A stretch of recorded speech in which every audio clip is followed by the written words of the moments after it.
a proxy is defined oftentimes as a person authorized to act for another, an agent or a substitute. And in StarCraft 2, a proxy, of course, means a shortened version of the word proximity, being close to, in the example of a gateway. But in this case, we have our proxy wolf in the studio, the only caster here for the GSL who's actually close enough here at the studio to do the broadcast. Nick and Dan, of course, in Taiwan right now. Calder on vacation in Germany. But I'm here. I love StarCraft. I love Korea. So happy to be bringing you guys this Code S broadcast. You can go out and check that winter prediction. Today we have insane matches. We have Stephano playing. And I think that even though a lot of people are thinking, well, maybe he's not going to get out. Who knows? I had something in my throat there for a second. I apologize. But people are wondering, is he really going to be able to make it? I think that he's probably going to have the highest prediction because there's so many fans out there worldwide. In France, in Korea even. Stephano's been on the top of Naver time and time again. He's going to shake up this group potentially. We've got an awesome lineup of players. We have Hack, the underdog. You can see, of course, the race distribution here for Code S. You can see 4 Terrans. Bomber, Gumiho, Marine King, and Tasia so far making it to the round of 16. MC, Squirrel, and Parting, of course, make up our Proasses. So very Zerg heavy, which is a little bit ironic considering now we are in the final Code S season of the Terran expansion, Wings of Liberty. So I want to talk a little bit about some merchandise, which you guys can see some information up on the screen. There's phone cases being sold right now. If you want to make your iPhone 4 and iPhone 4 Code S, you can buy this cell phone case. Also, the keyboards and headsets have already sold out, so who knows when those are going to be available again. But if you want to buy the mouse, which is still available, you might want to do that ASAP because, well, given how fast the keyboards and headsets sold out, you probably don't have much time left. So go on that store, buy the mouse. I've actually used the equipment. It's pretty cool. Like it a lot myself. Unfortunately, I don't have an iPhone, so I can't make use of that cool cell phone case. But you can upgrade your phone, like I said, to a Code S iPhone by using the case. And today, like I said, our matches are going to be insane. We've got Stephano leading the group. We've got Innovation, someone who's been hyped up really, really a ton. He's the only Terran player really to do well in the past season of Code S. I feel like one of the best Terrans that we've got right now in Korea. He's kind of like an underdog in this group. Then you, of course, have Hack, who on the other hand is an underdog, but he's got a lot more experience. But he hasn't performed as well recently as, of course, we've seen from Innovation, a.k.a. Bogus. Stephano, on the other hand, looking great internationally, one of the best players in the world. The only real foreign hope left here in Korea, playing, of course, in Pro League, already getting several wins. Now, this is his debut in Code S. He's been invited to Code S season after season, multiple times. Everyone's asking, when's Stephano going to come to Korea? When is he going to play in Code S? Oftentimes rumors saying he's going to play in Code S this season. He's going to play in Code S next season. Unfortunately, never accepted any invites until now. This is his moment. Will he be able to shine here, or will he fall out a little bit like he did in the Blizzard Cup as we saw last time he played, of course, in that GSL booth? That's what we're here to find out, of course, today. And I'm going to have to fill a lot of time. That's how it generally goes when you're solo casting. And that's just something I wanted to make clear before we go into this. One thing I can talk about, though, that's really exciting is that the GOM studio is actually moving coming in March. So we're going to have an entirely new studio, a cool setup. GOMTV is investing a ton of money, of course, in the GSL and in esports right now, moving to an awesome brand new studio. I can't tell you guys where it is just yet, but there's actually, rumor has it, going to be an event where people can try to guess where the studio is going to be. And there's going to be some sort of prizes, something going on with that. Not 100% sure yet myself, but I've heard good things about that going forward. There's also a lot of news coming up about GSTL very soon. The players and teams have already been announced, but there's going to be some really cool and exciting news coming up for GSTL very soon. So be sure to be staying tuned for that. And we're going to get into these matches pretty soon. The Korean casters have a lot to say, and I don't blame them because Stephano is playing. Like I said, he's been on Naver, the top of Naver, so many times. Every time he plays in Pro League, everyone's, who is this guy? He's a white guy. He's beating Koreans in Pro League. That hasn't happened very often in the past. How is he doing it? Who is he? Who's he trained with? What team is he on? And, of course, the answer is EGTL. Stephano is kind of the focus of today's group. I'm going to pop up on the screen, though, so you can see the order. Innovation will face Stephano first. Next up, of course, we'll have Hack versus DRG. DRG coming off of a pretty tough defeat at the Iron Squid tournament, making it all the way to the finals, taking an early 3-0 lead, and then losing 4 games in a row to fall finally to Startail Life, of course, in that final 7th game where Donryu had the build order advantage. Crazy story there. If you haven't watched the VODs, I recommend checking it out. You know, I said Innovation was a little bit of an underdog in the group, but the real story here, I think, comes to, it all pivots on Hack. How well is Hack going to do here? Because, for example, if Hack beats Donryu and Stephano beats Innovation, then, for example, Stephano will have to play against Hack. rather than having to play against a ZVZ, which he's been struggling with a little bit. So we'll see how this plays out. Here are our players giving a bow. Stephano, of course, on the edge. Not quite so accustomed to Korean culture, but we'll give the bow. And then we'll go to the respective booths. The group is starting. This is getting heated. I'm so glad I can be the one to be here, giving you guys Code S coverage. If I were in America or trapped somewhere where I couldn't do Code S commentary, like in a box, and I was kidnapped, that would be terrible. But luckily, these things did not happen. You guys can have English commentary. Here is Bogus, aka Innovation. He's been the talk of the town, especially since Juan, now Kespa's 8th team player, Major, of course, talking him up quite a bit on State of the Game. And you know, he really deserves a lot of praise. Currently ranked 7th out of Terrans. Not very many Terrans to beat these days in GSL, but Innovation, one of the few we've got. You can see he was given, he was in Code S because he was ranked 8 or in the top 8 last season. He's only been in Code S twice. This is his 2nd season, looking extremely well last season. And this, of course, will be his final Wings of Liberty performance for the GSL in Kespa tournaments. He still has another opportunity to play, of course, in Pro League. Bogus looking not too nervous today. He's got a pretty good chance of getting out of this group. He's playing as a foreigner, which as a Korean player, especially as a Kespa player, always makes you feel a little bit confident. This is Stephano we're talking about, though.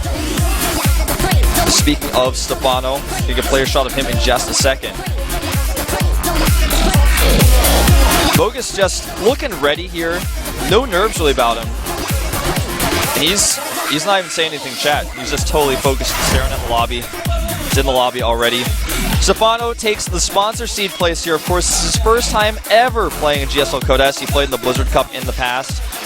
2-2 record so far in the booth. And since he, of course, has never played in the GSL before, he has no ranking. Not by points, nor by his race. This is actually going to be pretty cool, guys. Stephano is playing in Code S. He's sitting in that GSL booth. He's doing it. This is real.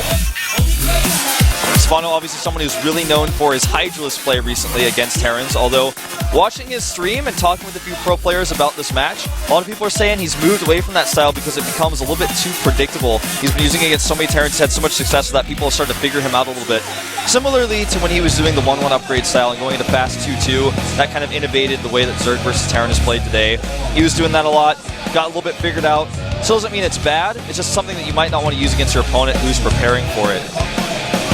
Map number 1 for this best of 3 is going to be on Whirlwind. A very large map. Originally, many Terran players struggled on this map and said it's definitely a Zerg favorite map because it's so big. But what people found is that because the bases are so spread out, drop play can be really strong, as well as just big pushes on the map with bio into multiple different locations. Another play style that is quite popular on this map is actually mech play. We've seen MVP from the team LGIM specifically utilize this quite a bit, as well as a team's baby, otherwise known as TY, in the past showed great mech play on this map. This could be something that Innovation utilizes as well. It's all up to him. And how is Stephano going to respond? Stephano was given the choice as to what color he would like to pick, and he has chosen pink in the lobby. This is what this is what everybody is kind of knowing him for in the lobby, making fun of him. The Korean cats making fun of him, and he switched to red. He's just not sure what color he has to be in this case. Looks like he's going to go with red after all. Similar to his hair, which he recently switched. Gotta say, I think Thorzane's hair switch looks much better. We actually briefly discussed this as Thorzane is in the studio today. And Thorzane says, you know, I think he made the wrong choice. I tried to deter him. I told him to get a little bit more wine-colored red, but he wanted to go red. And as such, Stephano's hair looks a little bit odd these days. Given that it's not your most stereotypical hairstyle anyways, I think he pulls it off quite well. Bogus, on the other hand, looking very prim and proper, like most Kespa players do over on the left side. Nothing unusual in his appearance. Both players looking very concentrated here. The game is loaded. In fact, I am inside of it right now. You guys are about to be. This is the GSL Code S, brought to you today by Lone Wolf.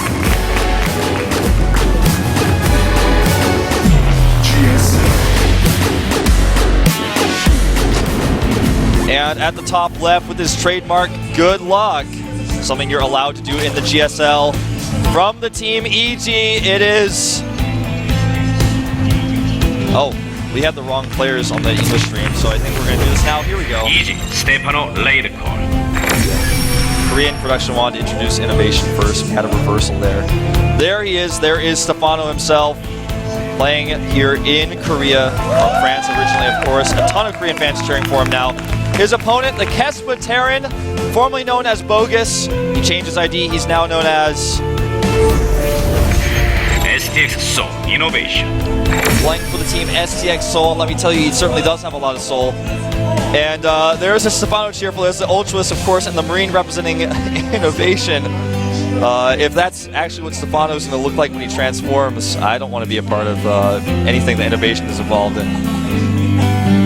Innovation, though, again, looking very calm and collected in the booth. So what are the builds going to be? Most likely we're going to have a CC first versus a hatchery first. Obviously this is something we've already seen from Stephano. He's moved his drone down. We'll start the hatchery, and as Innovation has not started any barracks, no production facilities, we're going to see him do the command center on the high ground wall. This is something that got popularized in Korea by players like Marine King after certain Terran players like Supernova were killed by Nestea. Against 6 fools, the commands on the low ground build was found to be a little bit unsafe. So people decide, okay, if I make it on the high ground, I'm still decently ahead, depending on what the Zerg chooses, and I'm safe, walling off with the barracks. There are a ton of cheerfuls actually here in the studio with French flags, and that's why you hear the Korean commentators laughing behind me. We'll probably see a shot of those a little bit later. But right now it's a little bit unknown to you guys. Just know the reason why the Korean casters are laughing loudly is because there's a ton of fans here. The studio is packed. A lot of foreign fans. And Stephano is going to be scouted. Innovation goes for the scout early on. Not going to be playing blindly, as we've seen many Terran players like Marine King recently do. Marine King find himself 4th place at Iron Squid, the most notable tournament he's played in recently. Making it all the way to the top 4, being the only Terran representative, unfortunately for him though, not able to win more than a single set in the entire finals. Goes to show that scouting can oftentimes be very important. It's really a stylistic choice though.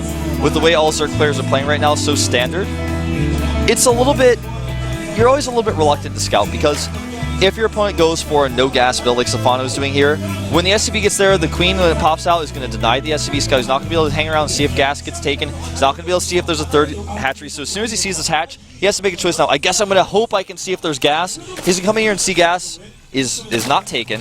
The Queen may be able to kill him. This is actually going to be quite close. The Queen's about to pop out, and now he's not going to be able to escape. Queen will damage him a little bit. The second Queen will finish him off, so he's not going to be able to check for that 3rd hatchery. This is very important, of course. So a lot of Terran players will opt to scout rather just for the first 3rd hatchery, rather than going for the gas. And Stephano does something a little bit tricky here. He takes his gases now at his natural, so this means when Innovation goes to scan at the main base a little bit later on, because it's something he's going to want to do, to see if gases are taken, to see if he can find any tech structures, Stephano's gas will be at the natural. Unfortunately, it's going to be pretty tough for Stephano to actually hide the information that there's no 3rd hatchery. This is exactly what Innovation is considering moving out to do with these Marines right now. He's going into a very barracks-heavy play here, going into 4 racks. Problem for him, though, is that Stephano's about to see this with a good Overlord scout that's coming in.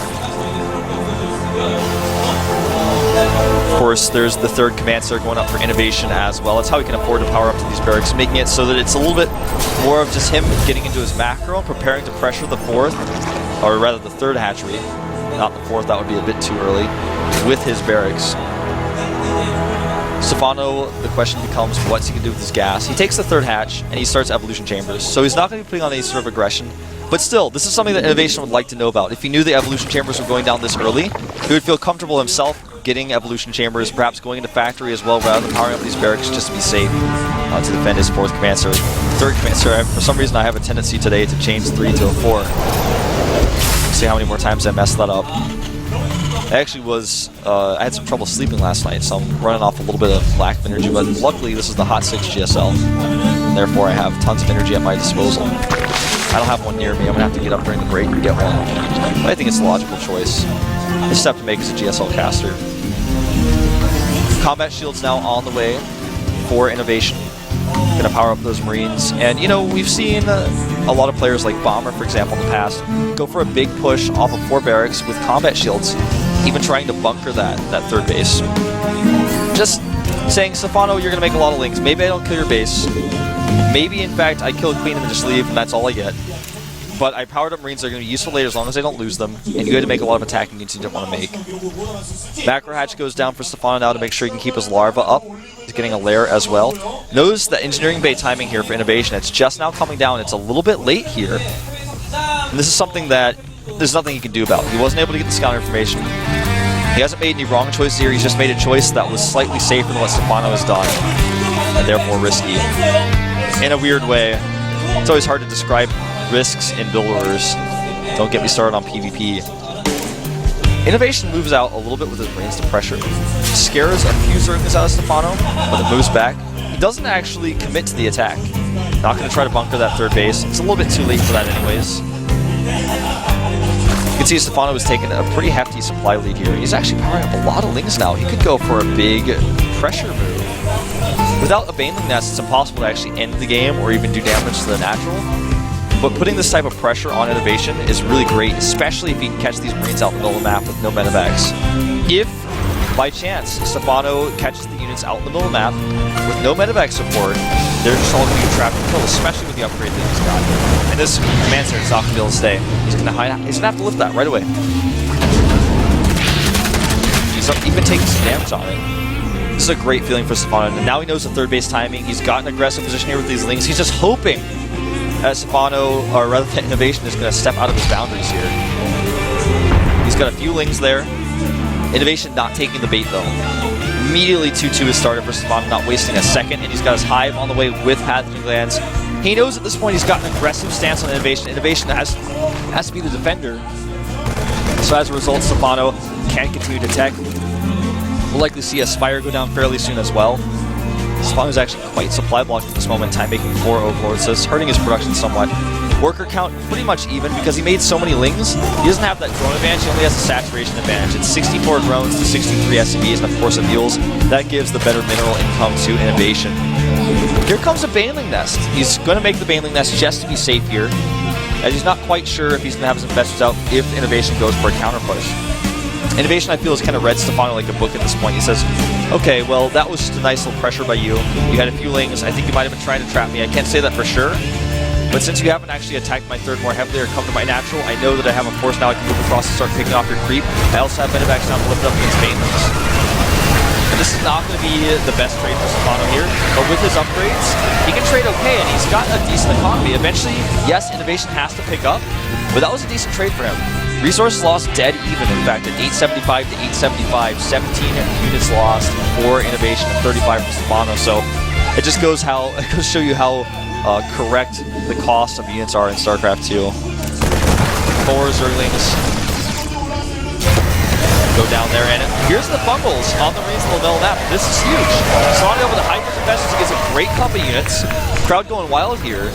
A ton of Stephano fans in the studio. At this point, he's going to go for a counterattack, knowing that most of those Marines are gone. The bunkers here, though, really helping Innovation out. In fact, Stephano drops down in supply rapidly. Something interesting to note here that I haven't mentioned just yet is that he's going for an Ultralisk Cavern. We've seen Nestea just yesterday try a similar follow-up to being ahead and basically fail miserably due to a lack of micro and maybe some stress. Nestea did not look like himself yesterday. I was actually here in the studio watching the games live, and I could just see him in between the games during his smoke breaks getting really stressed out. And you could see something was definitely mentally biting at him. Plus, he just came back from Paris, so a little bit jet-lagged, I suppose.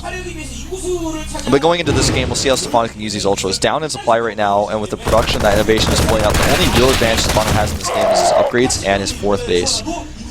And I say those two together because they're both kind of like a half advantage at this point, because Innovation has such a large army, the upgrades are almost negated, and because Stephano's only now got that base up and his gases were a little bit late there, and with mules, it's not really a massive advantage over Innovation at this point in time. The longer the game goes on, though, the better this is going to be for Stephano. Innovation goes for a 2-pronged attack, drop in the main. Upgrade at the spawning pool is finished, but he will lose the spawning pool. Luckily, he finishes it before the drop, and the second drop is spotted immediately. How well will Stephano multitask here? He's going to lose the spawning pool for sure. He does not actually have to worry about the other drop because Innovation was a little bit slow on that one. Picks up and gets away though. Spawning pool instantly remade. And Stephano, as he realized the spawning pool was dying, started a huge round of Lings, so he's not going to have a weak point where Innovation has a timer and can hit him saying, oh, okay, you can't make Lings right now. See how you defend this. You're going to have to make only Ultralists or maybe some Infestors. That's all you can spend your Larva on. This attack is very scary by Innovation right now, though. He's up about 20 supply in Army. Very nice distraction techniques here, using the drops to pull the Zerglings back. Stephano 1As into the 4th. Then he comes up here, scans the tumors down. His medevac count now bolstered up to 8, so it's going to be a little bit easier for him to pick up and leave if there's no Infestors nearby. Uh-oh, he's caught on creep, though. That's a lot of feelings, even with the spawning pool dead. He needs to connect with the Banelings, and so far, not so good. With all these medevacs here, Innovation trades extremely well, and Stephano is in trouble. Ultras running away here, he saves most of them, and the Infestors get away as well. That's what's important. He can trade the Lings here. That's okay. It costs him, yes, a lot of Larva, but losing the important expensive units is what really counts, and he gets some great bungles here. See how one battle can change based on 2 bungles. That's why it's so critical not to lose those Infestors. Stephano with great control here, evens up the supply once more. Ultras doing their best to push the Marines back. Good pickups on the medevacs, though. Innovation, it needs a 4th base. He's now taken one to the bottom left of the map. It's finished. He hasn't made it into neither an orbital nor a planetary. It's just kind of sitting down there naked with no refineries and no mining SCVs. Stephano has a much better economy right now, and it is going to eventually wear on Innovation, especially if he keeps using those Infestors so cost efficiently with the fungals. Doom drop here in the main. I say a Doom drop even though it's only double because it has a siege tank that makes anything more dooming. He's actually going to be able to hit that spine crawler. No cancel there. This is really stressful for Stephano now.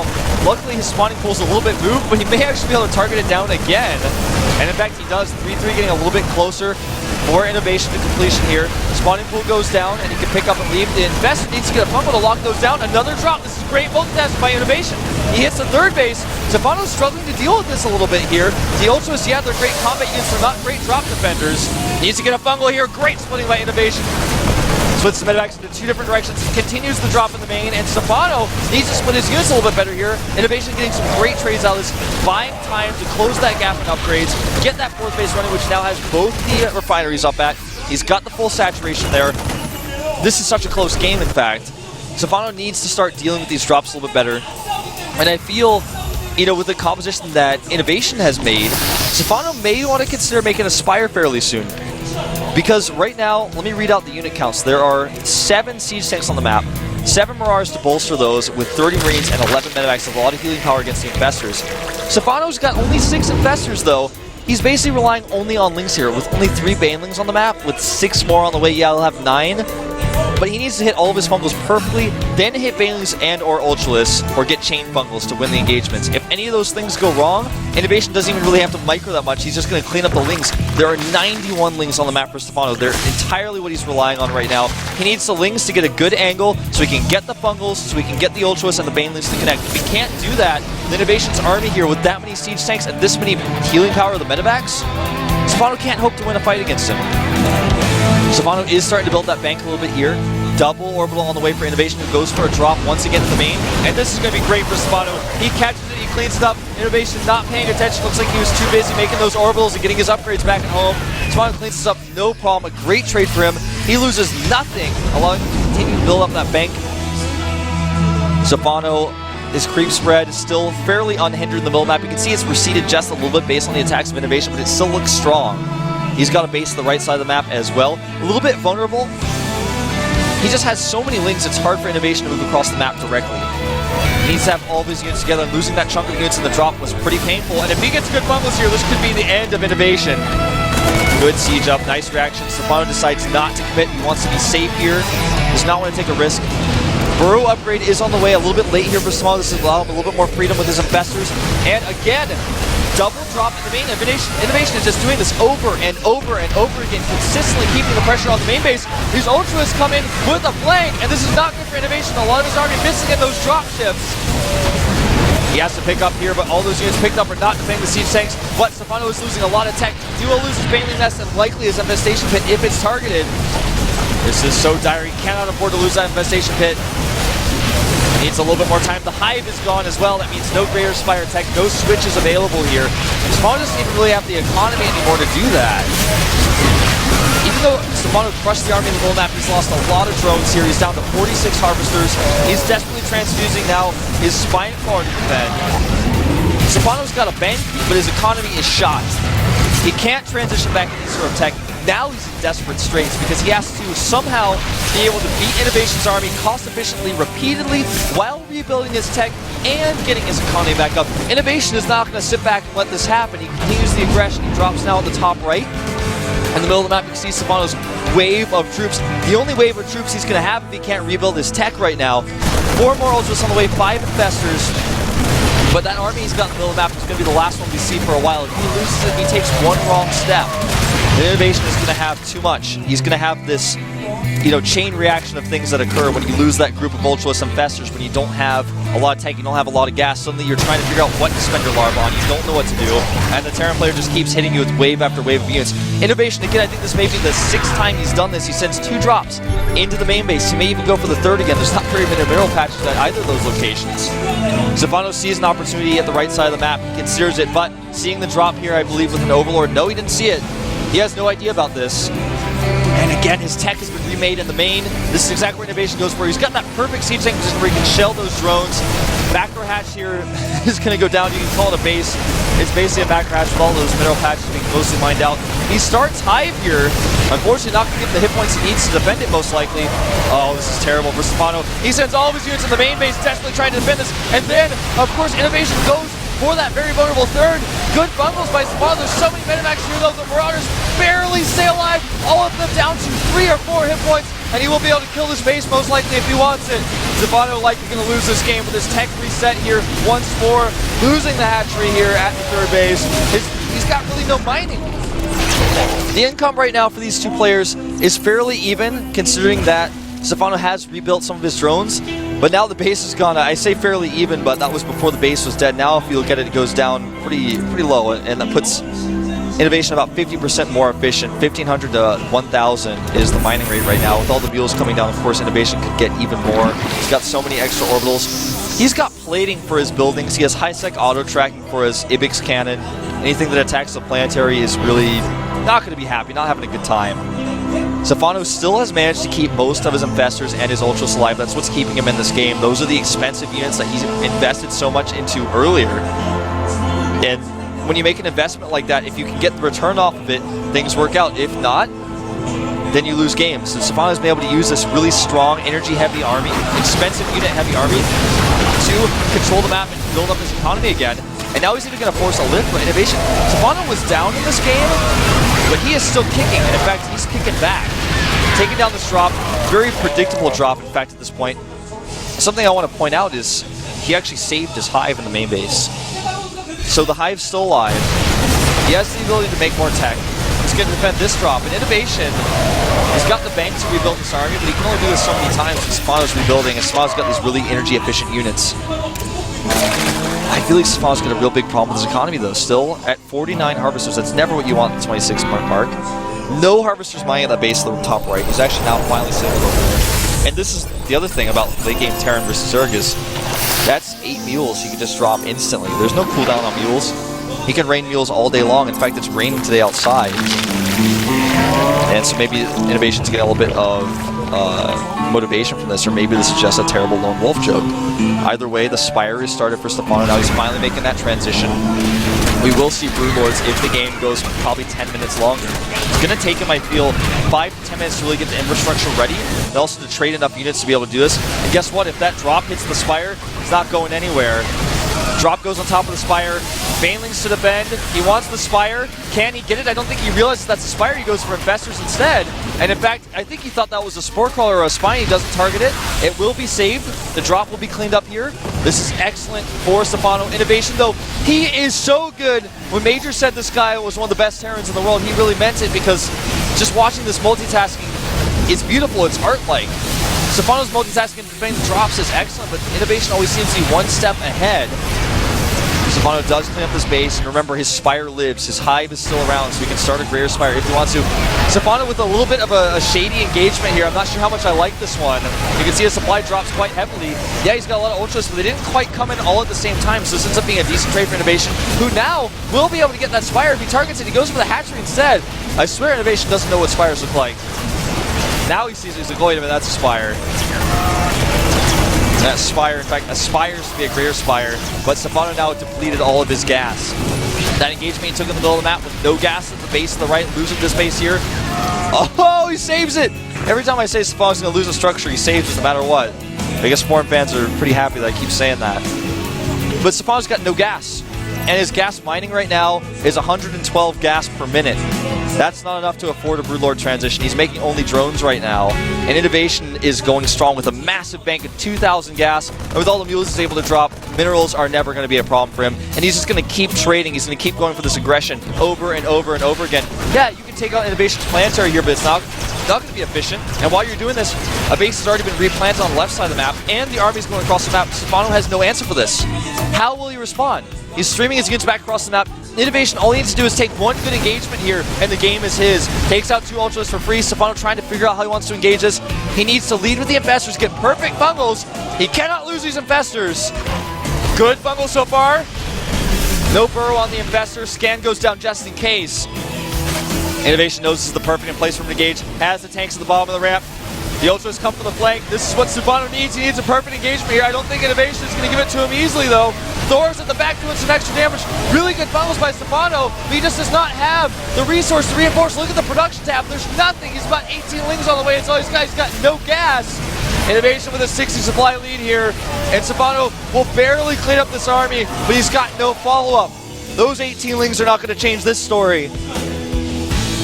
We're going to have to wait and see what happens in book number 2, which is Stephano's map choice. This base is under fire as well. Innovation's APM, his average APM in this game, 277. It shows. Great multitasking, it's decision making. You know, APM is not about fast hands actually. It's about a fast mind. To be able to do what he's doing, yeah, spamming is about fast hands, but this is not what Innovation is doing with his APM here. He's actually able to multitask, multi-prong attacks, scanning and killing creep tumors, and all the while taking expansions and dropping mules, making sure that Stephano does not get any sort of edge in this game, killing the spawning pool over and over again. Stephano just not able to deal with Innovation's drops, I feel, and took a few poor engagements in the middle of the map, which just happens to you. When the game goes late, when you get stressed out, when you're playing against an excellent Terran player who's been dropping you the whole game, sometimes you attack lings into a planetary with an upgraded Ibix cannon with building armor. It didn't go so well. The Ultras were needed here, and yeah, he will kill this base, but Innovation has 1,000 minerals to spare, and he's already relanded his command center on the right side. I'm going to tell you guys the units lost right now, and you'll be a little bit surprised. Stephano actually more cost efficient than Innovation. That's because he kept his expensive units alive all throughout the mid-game.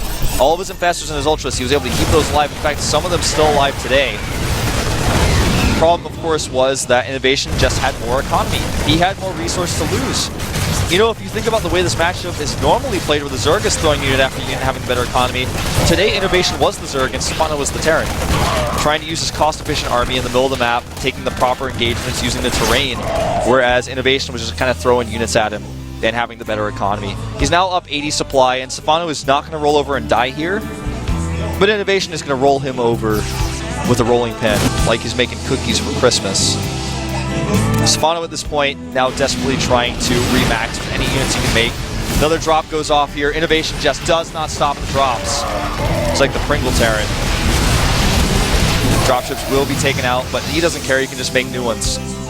He's the type of guy who, when he loses his laptop, he doesn't call the security, he doesn't call the Metro. He's like, ah, yeah, I think I left my Metros in car 4 too, even if he knows, he's like, nah, I'll just get a new one tomorrow, it doesn't matter. That's how much money he has. I gotta say, this is looking better and better for him all the time, but he's so cautious. Stephano wants to get one good engagement, he's not going to. So look at the positioning here.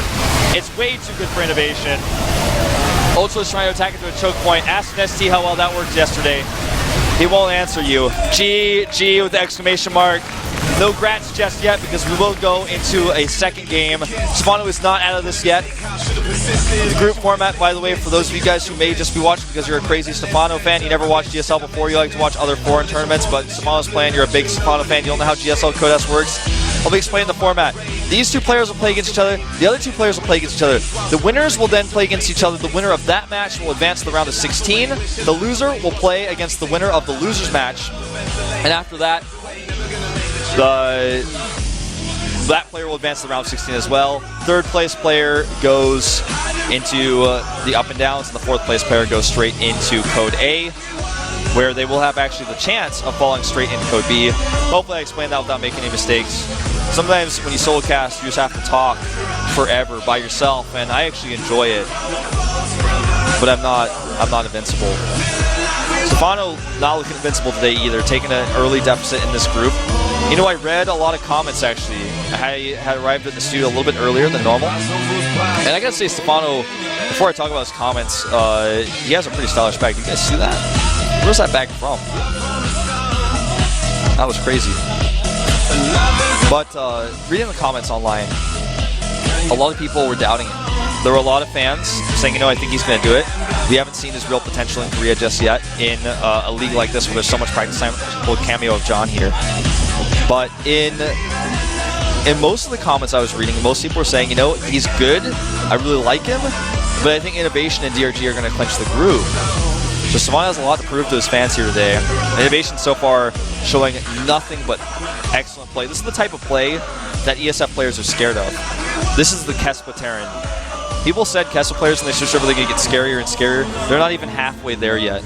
When you play the hours that Innovation probably played this morning, look at his eyes, man. He probably didn't even sleep. You play the amount of hours that Kespa players are required to play on a day-to-day basis, you just become a robot in the booth. And that's what Innovation looked like that game. A smart, thinking robot. You know, he's above a robot because he's not advanced intelligence or artificial intelligence, whatever AI stands for. He's just a human that has the reflexes of a machine. You saw how well he was able to consistently drop. It was like he's programmed every few seconds. He's got to send double medevacs into the Stephano's main to see if there's still a spawning pool there. If so, if spawning pool equals 1, then he's got to go for the attack. So Stephano looks like he's having some sort of technical difficulty here, unless he just wants to have a chat with John, which is actually against the rules. It's against the rules to have a chat in between matches. John has a big clipboard.